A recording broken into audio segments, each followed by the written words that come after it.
दोस्तों, आज की कहानी है पति देव आपके पास पैसे नहीं है तो मेरे से शादी क्यों की। दोस्तों, कहानी शुरू करने से पहले अगर आपने चैनल को सब्सक्राइब नहीं किया हो तो कर लीजिए ताकि आपके पास पहुंच सके हर नया वीडियो। ये क्या बहू, इतनी सारी खरीदारी करके आई हो तुम, पर क्यों?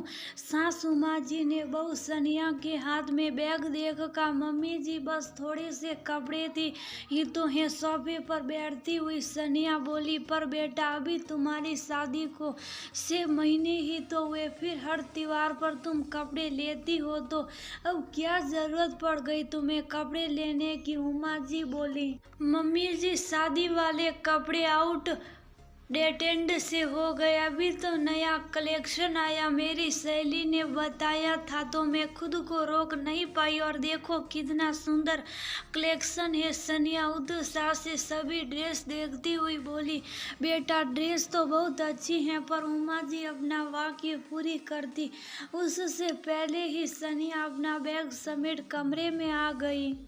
सुनो राहुल, मुझे 5,000 रुपये देना। एक हफ्ते बाद सनिया अपने पति से बोली। सनिया, अभी पिछले हफ्ते तो 10,000 दिए थे, फिर से इतने पैसे क्यों? राहुल शौक कर बोला, मुझे अपने कमरे के पर्दे बदलने और एक दो और सामान भी लाने हैं। सनिया बोली, पर इन पर्दों में क्या खराबी है? अभी शादी के समय ही तो लगाए थे ये। राहुल बोला, मैंने अपनी दोस्त के यहाँ देखे हैं पर्दे, वैसे ही पर्दे सही है, मुझे ये आउटडेटेड लगते। उन पर्दों से हमारा कमरा खिलकर आएगा। सनिया उत्साहित तो बोली, देखो सनिया, मैं नौकरी पैसा बंदा हूँ, कोई बड़ा बिजनेसमैन नहीं जो इतना पैसा हर महीने तुम्हें दे सकूं। मेरे ऊपर घर की भी जिम्मेदारियां हैं, समझो इस बात को तुम हर हफ्ते पैसा पैसा करोगी तो सडनली ये गृहस्थी। राहुल ने उसे समझाया, जब तुम पत्नी के खर्च नहीं उठा सकते तो शादी क्यों की? सनिया मुंह फुलाकर बोली, तुम्हें भी तो पता था मेरी कितनी सैलरी है तो तुमने हाँ क्यों की? क्या बस पैसे के लिए ही शादी होती है? पत्नी हो मेरी, तुम नहीं समझोगी तो कौन समझेगा? राहुल बोला। पर सनिया मुंह फेर कर सो गई। राहुल को गुस्सा भी आया पर उसने चुप रहना ही ठीक समझा। क्या बात है बेटा, सब ठीक तो है? अगले दिन राहुल और सनिया के उखड़े मूड को देख उमा जी बेटे से बोली। राहुल ने रात का किस्सा बता दिया। उमा जी सोचने लगी, अभी तो शादी को मैं 6 महीने हुए, ऐसे मन मुटाव रहेगा तो कैसे गृहस्थी चलेगी दोनों की? चलो बेटा शाही नाश्ता कर लो जल्दी से। राहुल के जाने के बाद वह सनिया के कमरे में आ गई और बोली, मम्मी जी आप क्यों लाई? मैं ले लेती। सनिया बिस्तर से उड़ती हुई बोली, उसकी आंखें बता रही थी और रो रही थी, बेटा तुम्हारी तबीयत सही नहीं तो मैंने सोचा मैं ही ले आऊं। उमा जी प्यार से बोली, मम्मी जी तबीयत तो सही है, बस हल्का सिर दर्द है। सनिया नजर चुराती हुई बोली, मुझसे सुनना चाहती थी मम्मी जी, राहुल को मेरी कोई फिक्र नहीं है, उन्हें बस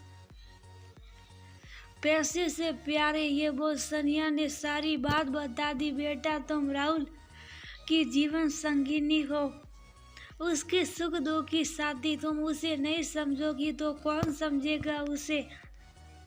मानती हूँ तुम्हारे अपने ख्वाब पर क्या बेवजह फिजूल खर्ची सही है। क्या वह तुम्हें पैसे दे देता तभी? वह केयरिंग पति बोला तो तुम्हें पैसे देने को मना नहीं करता, पर एक हद तक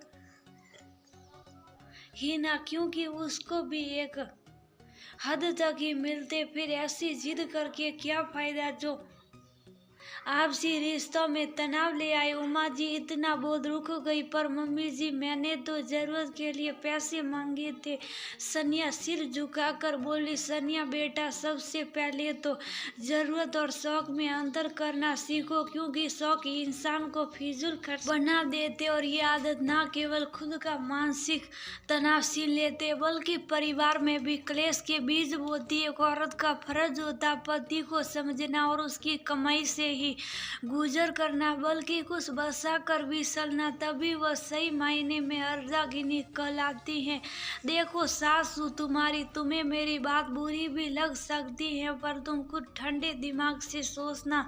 ये बोल उमा जी वहाँ से चली गई। सनिया बहुत देर तक उमा जी की बात सोचती रही। एक बार उसके दिमाग में आई, मम्मी जी तो अपने बेटे की ही साइड लेगी ना। फिर उसने ठंडे दिमाग से सोचा तो उसे लगा पर्दे बदलना इतना भी जरूरी तो नहीं जिसके लिए घर में कलेश किया जाए। उसे भी राहुल से ये अबोला तकलीफ दे रहा था। सच ही तो कहा मम्मी जी ने, मैं राहुल की अर्धांगिनी हूँ, उसकी हर चीज पर मेरा हक है, यहाँ तक कि उसकी परेशानी पर मैं तो उसे खुद परेशान कर रही हूँ। उसने सोचा, फिर उसे याद आया कैसे मम्मी एक एक पैसा बचा कर रखती थी, और जब पापा की कोरोना में नौकरी चली गई थी तब मम्मी ने कैसे उन्हीं पैसों से न केवल घर चलाया बल्कि बच्चों की पढ़ाई का खर्च भी उठाया। वरना तो पापा की बस सब खत्म हो जाती। तो वह ने मेरी शादी को रखी थी। वह अचानक उठी, नहा धोकर बाहर आई और सास के साथ काम करवाने लगी। उसका सहकता चेहरा देख उमा जी समझ गई, वह ने सही वक्त पर बहू को सही सीख